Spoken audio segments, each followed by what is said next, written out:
Halo guys, balik lagi di channel gue Henry GVD. Kali ini kita akan nge-review lagi manhwa yang berjudul Magic Emperor chapter 572, yang dimana sebelumnya kita udah melihat nih ya tentang pengkhianatan dari cewek yang bernama siapa ya namanya, Mufyu apa siapa ya, pokoknya cewek berambut ungu apa gitu ya. Nah, dia dihianatin setelah ditolong lah ya, ibaratnya ditolong sama dua orang ini. Dua orang, si yang anaknya jadi korban dan balas dendamnya musuhnya dia ya, dan adanya dia. Nah, di sini dijelasin lah ya kan, sebab dan kenapa dihianati, terus dikasih tahu sama si kakek tua yang bisa ngobatin si adenya dan anaknya itu cuman si pelayan Jongfan. Nah, di sini mau nggak mau dua orang yang di awal benar-benar benci sama Jongfan, yang sombong lah, yang bermusuhan terus, akhirnya mau nggak mau menundukkan kepala ke Jongfan demi anak dan adiknya itu. Tapi di sini sebelumnya si Jongfan, kalau kalian di chapter sebelumnya, sebenarnya nggak ada niatan buat nolongin si dua orang ini ya. Tapi karena si kakek itu yang selalu nemenin si Jongfan, ngasih pencerahan kayak ceramah lah ya, ceramah yang buat Jongfan kayak makin wawasannya luas. Dikasih syarat lah ya, dia ngomong tentang bayar nyawa dan lain-lain. Nah, mau nggak mau si Jongfan mau ya, demi si kakek tua itu temannya. Nah, di situ dia pun datang ke markas yang dimana ada si siapa tuh, empat orang apa 5 orang yang si kakek ini nih ya, yang kayak yang kayak kurcaci lah ya, yang emang setia banget atau emang tunduk banget sama Jongfan. Di sini malah taruhan. Nah, kalau kalian lihat chapternya juga dia kocak nih, si Jongfan mukanya udah kocak, udah gak aneh lagi sama orang gila ini ya, malah dia taruhan siapa yang lebih dulu sembuh. Nah, dipastikan berarti dua orang ini bakalan sembuh dan bangun ya. Emang dari spoiler teman-teman juga bilang kalau dua orang ini yang sedang pingsan atau udah gak bisa bangun ini ya, gara-gara teknik yang diajarkan oleh musuh lawan tuh yang bikin dia sampai pingsan begini, bakalan sembuh sebenarnya. Cuman di sini masalahnya ya biasa lah, kalau di musuh-musuh lain kan ada yang udah ditolongin tapi masih aja kayak nggak tahu terima kasih. Nah, salah satunya nih antara dia dua orang ini ya, kemungkinan sih adanya dari si rambut kuning ya. Nah, si rambut kuning ini yang bakalan kayak masih ngebrontak.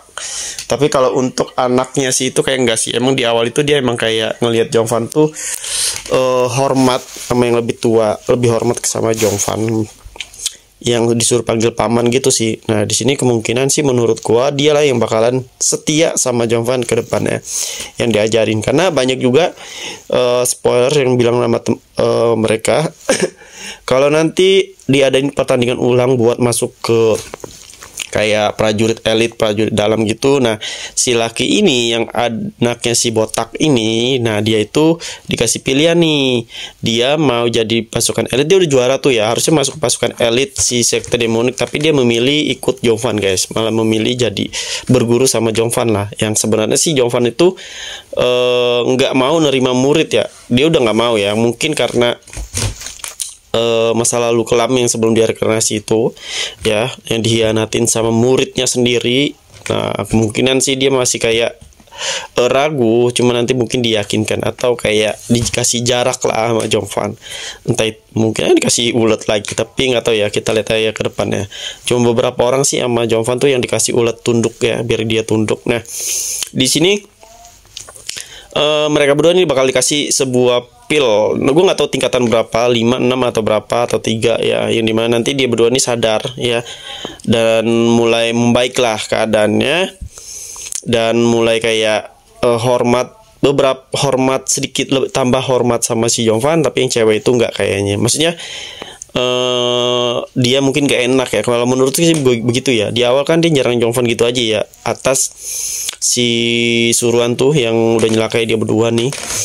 Mungkin sih bagi gue tuh dia tuh kayak pengen minta maaf, cuman udah ngelakuin hal salah ya kan. Nah, nanti lanjut ke musuh yang berikutnya ya, si cewek itu. Nah, bakalan dibantai banget nih di sini nih. Tapi kan di sini kan nggak boleh nyerang murid dalam ya. Tapi karena di sini Jongfan punya kakek-kakek kecil yang tunduk sama dia, yang selalu ngikutin perkataan dia, ya menurut gua bisa jadi dimanfaatin sama Jovan nih, mereka nih ya, untuk entah itu ngejebak si lawan-lawannya atau musuhnya. Sebenarnya si Jovan sendiri juga udah bisa kali ya buat melawan mereka. Cuman kan di sini peraturan dari sekte demonik tuh pelayan nggak boleh nyentuh murid luar ya, murid dalam, murid luar, serta murid elit. Gue nggak tahu kenapa, tapi karena di sini Jovan memiliki koneksi sama ketua sekte ya, apalagi ketua sekte juga kayak masih mandang karena masih butuh banget sama Jovan. Gue nggak tahu dimanfaatin buat apa nanti ya, apakah nanti buat ikutin kompetisi antar sekte yang diadain. Masih lama sih sebenarnya, masih lama, itu nanti kita ceritain.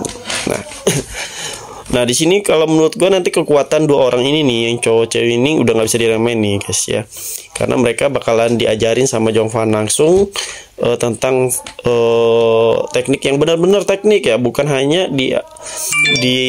diajarin hal bodoh kayak sekarang.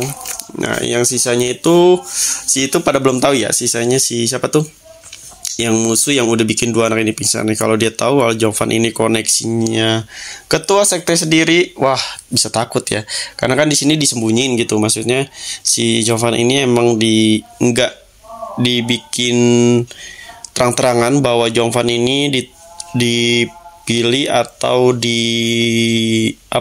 selalu dibelain sama si ketua sekte ya. Karena kan ada beberapa ternyata di sekte demonik tuh ada beberapa faksi, bukan hanya yang terkuat itu, maksudnya tuh bukan hanya sekte doang ya, ketua sekte, tapi ada lagi yang bisa mengendalikan atau menghancurkan sekte demonik itu. Nah jadi nggak ada yang akur tuh di dalam sekte demonik tuh, kan lambang dia tuh yang terkuat lah yang bakal dihormati di sini. Nah kemungkinan sekte demonik ini tuh dipandang tuh gara-gara memiliki temennya satu lagi tuh yang waktu di chapter sebelumnya yang bergambar cuman di chapternya cahaya-cahaya gitu guys, kalau kalian lihat. Nah kita akan ngelihat teknik-teknik gimana caranya si Jovan bakalan ngebantuin mereka ini buat balas dendamnya nih ya, diajarin pastinya sama dua cewek cowok ini. Oke, mungkin cukup sampai sini. Kalau kalian mau belajar karakter-karakter, bikin ilustrasi, desain website, desain aplikasi, UX UI desain, ilustrasi, habis itu banyak ya yang bisa kalian pelajari, skill desain grafis yang nantinya bisa jadi uang. Kalian bisa kerja di perusahaan atau bisa jadi seorang freelance atau jual hasil karya kalian nih. Kalau ini kan bukan ya karya orang lain, jadi kita cuma kayak nge-review. Tapi gue kan kadang bikin tuh ada yang palanya gambar-gambar, maksudnya berjenis kayak jam, berbentuk manusia ya. Oke, jadi kalau kalian ada pertanyaan bisa DM IG gue atau bisa langsung di kolom komentar video ini. Dan sampai jumpa lagi di next video.